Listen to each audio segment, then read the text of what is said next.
In the previous episodes, we talked about how, after the 2022 Beijing Winter Olympics, the Russia-Ukraine war had just begun, and the US was attempting to stir up trouble at our doorstep. In the end, we decisively handled the situation. Two Nimitz-class carrier strike groups were driven out of the Western Pacific by just one of our carrier training ships for more than a month. We covered this process in great detail in the previous episodes, so we won't repeat it here. However, there are a few inside stories that need to be told. Without these details, some might think I'm just making up stories. We'll break this down into 3 key points. The first point is, why did an order come from the White House, over 20,000 kilometers away, telling the USS Ronald Reagan and the USS Abraham Lincoln to withdraw from the Western Pacific? And the order was quite specific about where they should withdraw to. What happened here? This was actually because the USS C4 Reconnaissance Neural Network System detected that RDF-21 and DF-60 land-based anti-ship ballistic missile carriers in Shaanxi, Shandong, and Fujian had removed their camouflage and were ready for action. There was even a famous declassified satellite image showing the positions and coverage areas of RDF-1D and DF-26 missiles. In other words, the Ronald Reagan and Abraham Lincoln carrier strike groups were both within the range of these two types of anti-ship ballistic missiles. Furthermore, the Tianquan Star was transmitting the real-time position of the USS Lincoln back to our command center via the 1000-hand Guanyin data link. Not only was the Lincoln being targeted by the O55 class Nanchang destroyer, but it was also being locked onto by land-based DF-60s. If we had wanted to act at that time, we could have taken them out at any moment. As for the Reagan, it was already swarmed by a sea of drones, including Phihon-95 electronic warfare drones, WZ-9 reconnaissance UAVs, and GY-30 mini AWACS drones. We knew its real-time movements clearly, and because it was relatively close to our mainland, there was no need to use the DF-60. The DF-1D alone could have easily handled it. Under such circumstances, these two carrier strike groups were destined for failure from the beginning. Now, some might ask, what exactly are the DF-1D and DF-60, and why are they so powerful? If you're a typical military enthusiast, you might already know, so I won't elaborate. However, we also need to consider newcomers to military topics, so I'll explain the basic knowledge of the DF-21 and DF-6 ballistic anti-ship missiles. Even if you're already familiar, I suggest not skipping this part, as I might cover information that is not available online. In fact, only our country possesses this technology. Ballistic anti-ship missiles, the US and Russia do not have it. Given their current research and development capabilities, these two countries, known as the world's top two military powers, won't be able to create them for at least 20 years. Why is this? Because ballistic missile technology is not the US's strong suit. It still hasn't mastered the technology for vehicle-mounted intercontinental ballistic missiles. The USS missile nuclear deterrence mainly relies on submarines, specifically strategic nuclear submarines. The US believes that strategic nuclear submarines are superior to land-based missiles because they need to maintain global deterrence. Therefore, they consider land-based ballistic missiles to be of little value. In the 1980s, they proposed deploying intercontinental ballistic missiles on trains, but this project was later shelved. As a result, US land-based ballistic missiles are still in missile silos. As for Russia, its missile technology, especially for ballistic missiles, is quite advanced. However, since the dissolution of the Soviet Union, Russia has been financially strained, and basic living conditions have become problematic, leaving no funds to develop a new generation of ballistic anti-ship missiles. Thus, they have been relying on older technology. Therefore, we are the only country on this planet with ballistic anti-ship missile technology. In fact, the DF-1D is just an enlarged version of the YJ-1. The YJ-1 has a maximum range of about 2,000 kilometers, typically around 1,800 kilometers. The DF-1D, on the other hand, has a range of up to 2,700 kilometers. Although the DF-1D is launched from land, it can be mounted on a vehicle, allowing it to move around freely. Its mobility is outstanding, enabling it to fire anytime and anywhere while on the move, a technology that only we possess in the world. Some might disagree, saying that mobile ballistic missiles aren't a unique technology. Russia's Topol intercontinental ballistic missiles are also vehicle-mounted. Even North Korea's Hwasong series and India's Ugni series can be mounted on vehicles. But hear me out, I'm talking about firing while on the move. Except for us, all other mobile ballistic missiles over 1,000 kilometers in range must be adjusted and leveled before launch. They also need to connect with satellites. Simply put, after receiving the launch order, the driver has to park the vehicle on a flat surface, adjust the launch platform, and connect with satellites before firing. During this process, there is a risk of being detected by enemy satellites, allowing the opponent to take countermeasures. Countermeasures could include launching anti-satellite laser weapons to destroy the missile, though this technology is not fully mature yet. Alternatively, the enemy could flee out of range, like what the USS Reagan and Lincoln did, or raise their Standard 3 missiles to prepare for interception. In contrast, our DF-21 and DF-26 don't require such complicated preparations. We possess a technology called foundationless long-duration standby, meaning our missiles remain on standby while in motion, constantly connected with satellites. At any time, the operator can stop the vehicle, press a button, and launch the missile. Once fired, control is handed over to the command center. Thus, our DF-21 and DF-26 can move around freely as long as there is fuel. They can launch within 5 minutes of stopping, ensuring a surprise attack that leaves the enemy with no chance to intercept. Furthermore, the DF-1D not only surpasses the YJ-1 in range but also in technology. You could consider the YJ-1 as the basic version and the DF-1D as the premium version. As for the DF-26, it's even more mysterious. Its range is a topic of debate, with some saying it reaches 4,600 kilometers and others claiming 8,000 kilometers. Based on my experience, 8,000 kilometers is an exaggeration. Let's go with the lower estimate of 4,600 kilometers, which would still cover the entire Western Pacific. The DF-26 not only surpasses the DF-1 in range but also has a warhead weighing more than a ton, with multiple warhead options. One is a high-explosive warhead containing an all-nitrogen anion salt, a technology we independently developed. In 2017, Professor Hu Bingcheng from the School of Chemical Engineering at Nanjing University of Science and Technology led a team to successfully synthesize the world's first all-nitrogen anion salt. What is this substance? It's a fifth-generation explosive with high density, no pollution, and excellent stability. Its explosive power is 35 times that of TNT, with the detonation temperature reaching 7,700 degrees Celsius. To give you some perspective, iron has a melting point of 1,538 degrees and a boiling point of 2,750 degrees. Even tungsten, with a melting point of 3,380 degrees and a boiling point of 5,927 degrees, would vaporize in this heat. So, if a 1-ton all-nitrogen anion salt warhead exploded on an aircraft carrier, the carrier wouldn't sink, it would vaporize. This is the DF-26D's high-explosive warhead. Another type of warhead is the rapid fragmentation warhead. What is it? It contains multiple submunitions that disperse when the missile reaches its target, similar to a shotgun blast. While this reduces the power of individual warheads, it significantly expands the damage area, making interception impossible.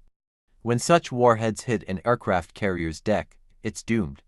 Hundreds or thousands of small warheads would riddle the deck with holes, rendering its radar useless and leaving it defenseless. Both of these ballistic anti-ship missiles reach terminal speeds exceeding Mach 10, so interception isn't even worth considering. Missiles like the Standard 3 are ineffective against them. Don't be fooled by the USS exaggerated claims. Their weapons parameters are primarily for Pentagon orders. For example, in the Red Sea, the Houthis launched what were essentially modified HQ-2 air defense missiles from the 1970s, which I call parabolic anti-ship missiles because they never left the atmosphere. Even against these, the US Aegis system and Standard 2 anti-aircraft missiles struggled. So, don't believe the USS hype, their weapon specs are mostly marketing. Here is the translation of the text without using asterisks for the ship names and staying as close to the original meaning as possible. So, back then, When the American Skynet satellite discovered that we had raised the Dongfang to 1D and Dongfang to 6D missiles, what do you think they did? What could they do? Of course, they ran away. Were they going to wait around to be vaporized? That's why these two missiles are the reason we dared to challenge the Americans' bottom line so deeply. Look at what happened in that series of events in 2021. We forcibly broke through the first island chain, collided with a submarine, secretly messed with the USS Carl Vinson, and by 2022, we completely let ourselves go, sending out a carrier training ship to confront those two Nimitz carrier battle groups head-on. Why? Not because we're reckless, and certainly not because we're crazy. It's about demonstrating strength. Why be afraid? We've got those two missiles as our backing. We can't lose. That's what it means to have confidence. It's like a man with money in his pocket, doesn't he dare to go to any nightclub? But if you don't have money, even a noodle restaurant makes you hesitate, right? When you have money and you go to a noodle shop, ordering is different. Someone with money walks in, sits down, and says, "Boss, give me a bowl of noodles and half a roast chicken." They don't even ask the price. That's someone with money.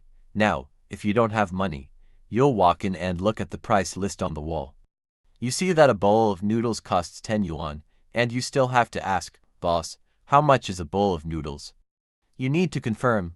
So, having money means not asking for the price. You can order anything. Back then, we were in that position. With those two missiles in our hands, we could provoke the Americans as if it were a game. Worst case, we flip the table. Those two missiles standing there would settle things, just like pulling out 100 yuan in a noodle shop. You're not afraid, you can order anything.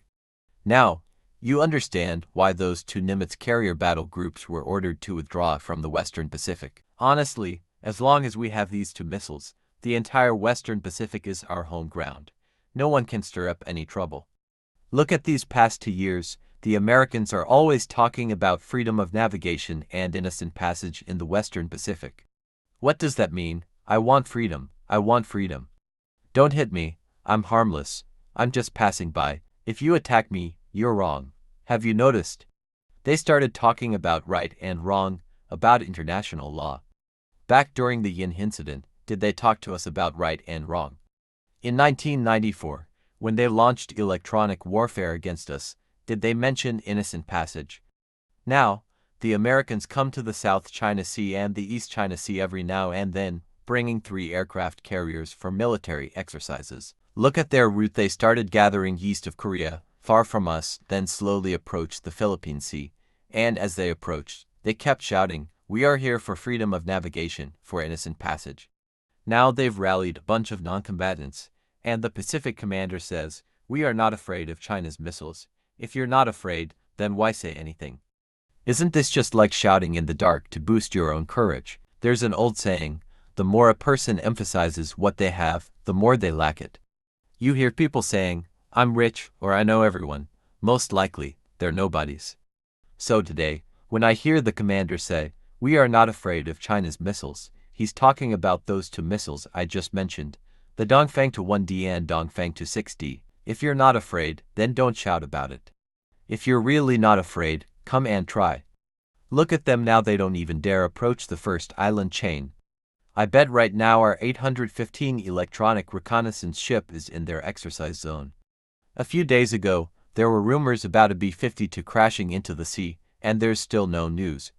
I bet in a couple of months, the story will come out, probably another fascinating tale. Alright, let's not talk about current affairs anymore.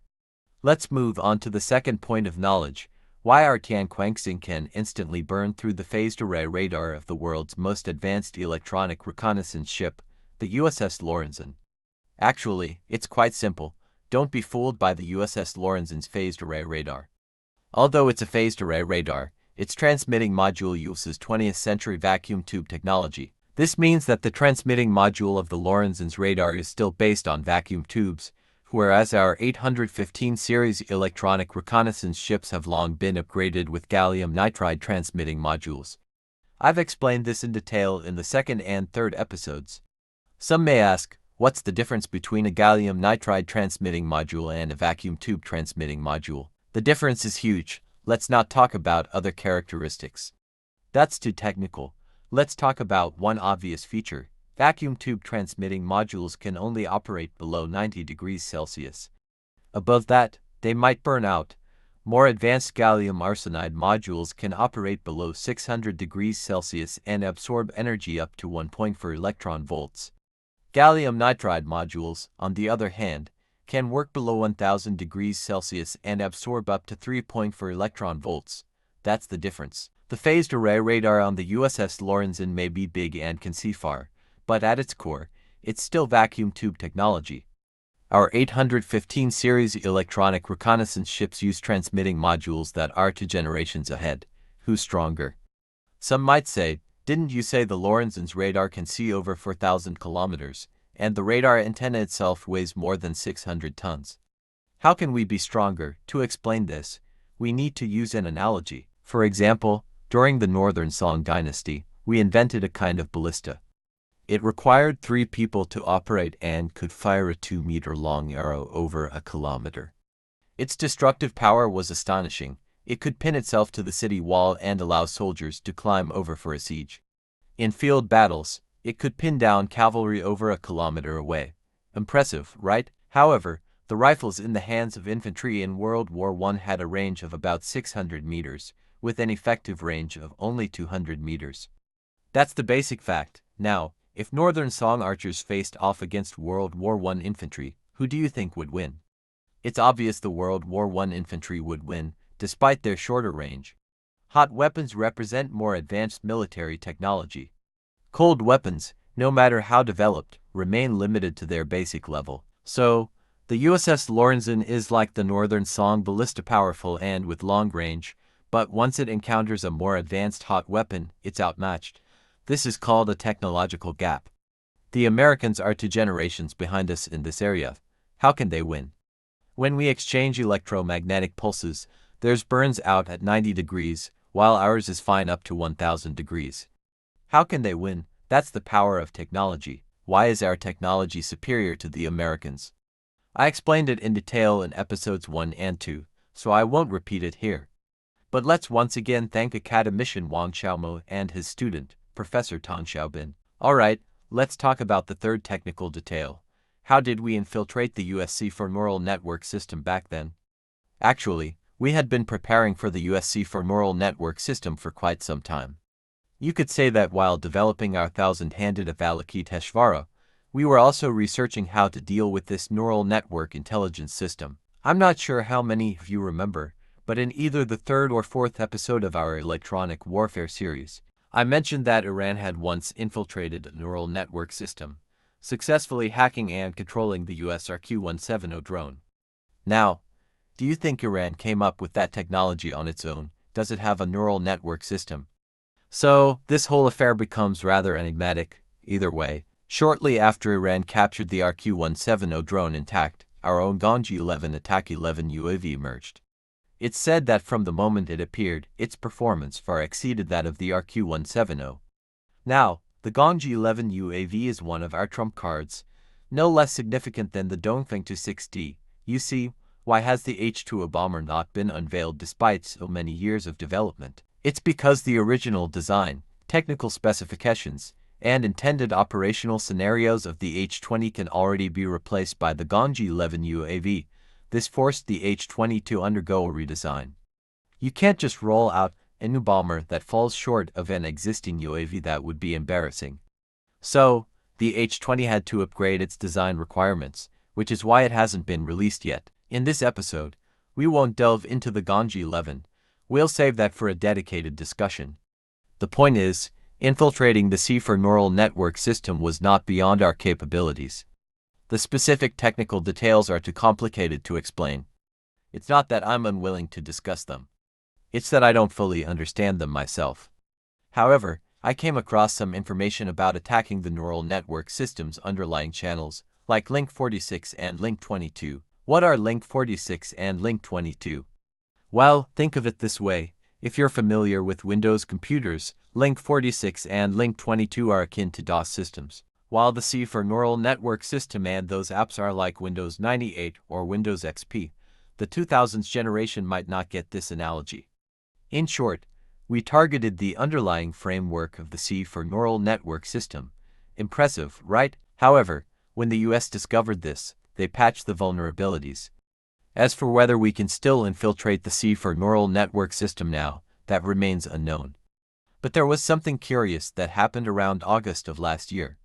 During the Changchun Air Force Open Day, we showcased a piece of equipment called the RCT-195B Data Link Tracking Jamming Station. When this equipment was revealed, most Chinese people didn't take much notice after all. Military enthusiasts are few. But overseas, especially in the US, it caused a huge uproar. My goodness, isn't this the equipment used to infiltrate our C4 neural network system? The Chinese went crazy, exhibiting it directly at an open day and even letting people inspect it up close. Moreover, the description card beside this equipment clearly stated that it could employ 3 types of jamming techniques: deceptive, blocking, and interceptive against the US Link 46 data link. What is deceptive jamming? It involves deeply analyzing the Link 46 data link signal, then cloning it, and using a finely disguised method to infiltrate the internal structure of Link 46, causing chaos within. It's like what we discussed in the last episode: whoever we say should disconnect, will disconnect. As for blocking and interceptive jamming, let's not go into those due to time constraints. In any case, our technology was unexpectedly revealed to the public in August last year. Whenever this happens, it usually indicates something significant is about to occur. Moreover, there's another condition. We must have even more advanced technology now, which means that this technology has become outdated enough to be displayed openly. By now, I've explained the 3 technical aspects that we implied in the last episode. Again, if I don't clarify these technical details, many will think I'm just making up stories, portraying us like some superhumans, but that's not the case. Now that I've explained the technical details, doesn't it all seem quite reasonable? This is what it means to change perception through understanding. Although these 3 technologies are impressive, after May 20, 2022, the US reflected deeply on the electronic warfare incident in the South China Sea and discovered a key issue. The reason they were so humiliatingly defeated wasn't that these 3 technologies were so amazing. The real reason was the strategic way the Panda played its cards layer upon layer, scheme after scheme. First, we had the H-6K drive away the USS Lincoln, luring out the USS Reagan. Then, we sent the Liaoning aircraft carrier as bait, tricking the US into thinking they had an opportunity to launch a pincer attack from the north and south, but it turned out to be a massive trap. Even the Tianquanxing incident was a classic, playing dead for over 20 days, then delivering a fatal blow. The Reagan swarm of drones, for example, shows how every move cornered the Americans step by step. That's the truly frightening part. Does the Panda have some mastermind behind it, who set up this elaborate plan?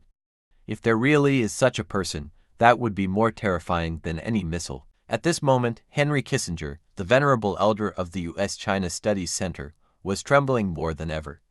This reminded him of a person, a nightmare from his past, and a peak he could never overcome. Chairman Mao. The old man, now over 100 years old, gazed at the shadows of the trees outside the window, recalling the tactics used by the greatest strategist in human history 50 years ago, trembling uncontrollably. Could he have returned? What's really going on? We'll discuss that in the next episode.